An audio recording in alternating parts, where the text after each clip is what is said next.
President Joe Biden called the selection of Minnesota Governor Tim Walz as Kamala Harris's running mate a, quote, great decision.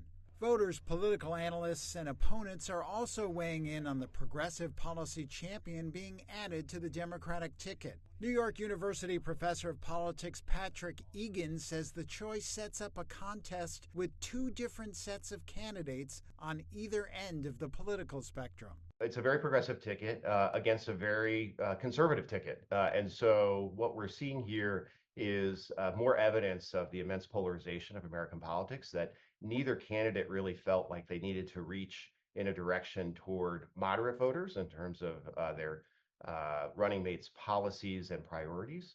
That's okay with this Pennsylvania resident. I like the choice. I think Tim Walz has a great record in Minnesota as doing progressive/left ideas. That would be kind of ideal to see on a national stage between marijuana, criminal justice reform, and doing all things with a very small majority in Minnesota, which he'll probably have in Congress as well. The Plains speaker from America's heartland displayed a conservative bent while representing a rural district in the U.S. House of Representatives for 12 years, before he was elected as Minnesota's governor in 2018.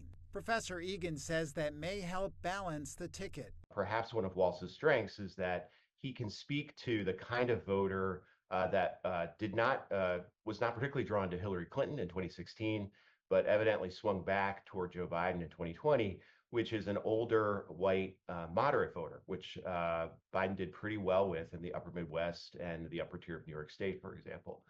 So by style, this guy could be appealing to that kind of voter for the same kind of reasons that the style of Joe Biden was appealing to that voter as well. That's a sentiment shared by this Philadelphia voter who was disappointed Josh Shapiro, the Jewish governor of his home state of Pennsylvania, wasn't selected. I think it would have made a great statement to have two people representing minority populations.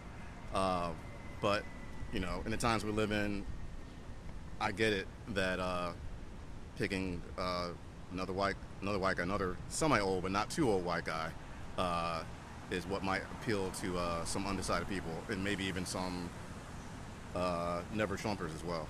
Republican candidate Donald Trump's running mate J.D. Vance has also weighed in, criticizing the choice as radical when he spoke to reporters on his campaign plane.